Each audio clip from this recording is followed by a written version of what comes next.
Life of Pi. Makna filosofis dari film Life of Pi. Bayangin, kamu lagi sendirian terdampar di laut selama 227 hari. Tapi kamu gak sendiri, karena ditemenin dengan seekor harimau bengal di perahu itu.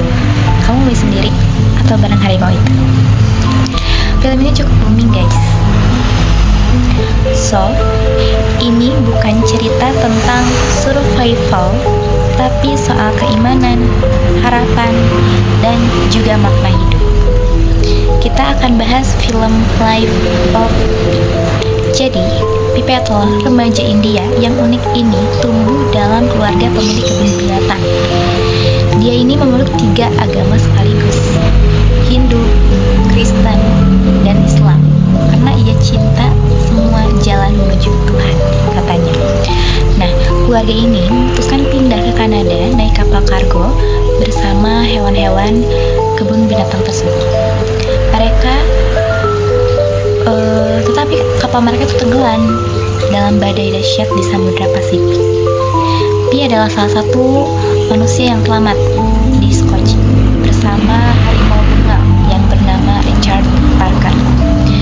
Kemudian, ia bertahan hidup di laut menjadi tantangan yang tak hanya fisik, tapi juga mental dan spiritual.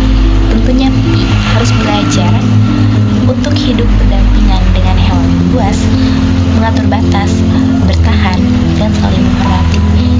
Dengan harimau, si Richard Parker ini, kemudian ia menciptakan sistem dominasi untuk menunjukkan bahwa dia adalah alfa di perahu itu.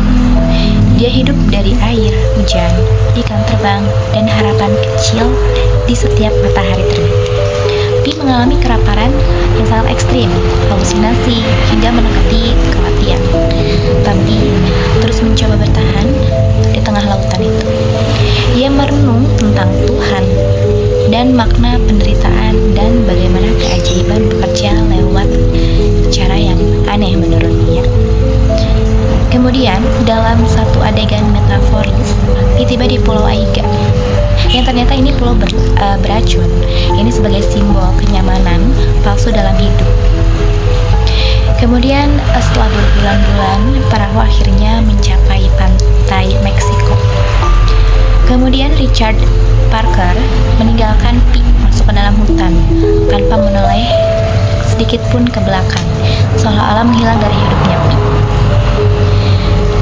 Saat diselamatkan, Pi menceritakan kisahnya pada penyelidik Jepang. Kemudian ketika penyelidik Jepang itu ragu atas cerita Pi, memberikan versi lain yang lebih realistis, gelap, dan kejam, tanpa hewan buas. Jadi ada 2 versi cerita, satu penuh keajaiban dan harapan, satu penuh kekejaman, satu penuh kekejaman. Pertanyaannya bukan mana yang nyata, versi mana yang kamu pilih untuk kamu mau percaya. So, Life of Pi adalah refleksi tentang iman, trauma, narasi, dan bagaimana kita memilih untuk melihat kehidupan. Kadang memang untuk bertahan, kita butuh cerita, kita butuh keajaiban, walaupun bentuknya hanya metafora. So, di dunia yang kacau ini, Pi memberi cerita dengan harimau yang bengal dan buas itu, karena di sana dia bisa bertahan.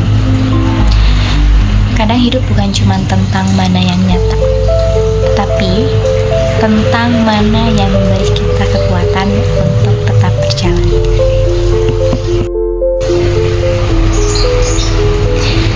Dalam cerita ini, Pi tetap bertahan dengan iman, imajinasi, dan purpose. Lalu dia menceritakan kepada orang-orang tentang petualangannya bersama harimau, zebra, ikan terbang, dan keajaiban yang lainnya. Tapi juga ada versi lain yang lebih dark, lebih brutal, tapi lebih realistis. Dan dia hanya bertanya, which story do you prefer? Karena hidup kita persis seperti itu. Setiap hari kita pilih cerita yang mana yang mau kita bawa terus, yang bisa bikin kita menderita, atau yang ngasih kita kekuatan untuk bertahan hidup. Stories set life's not worth border stories. Pilih cerita yang bikin kita berani, bikin kita punya tujuan. Karena pada akhirnya, yang penting bukan mana yang real, tapi mana yang membuat kita berjalan. Film Life of Pi punya cerita makna filosofis yang mendalam. Kehidupan adalah perjalanan. Petualangan Pi di laut adalah metafora untuk perjalanan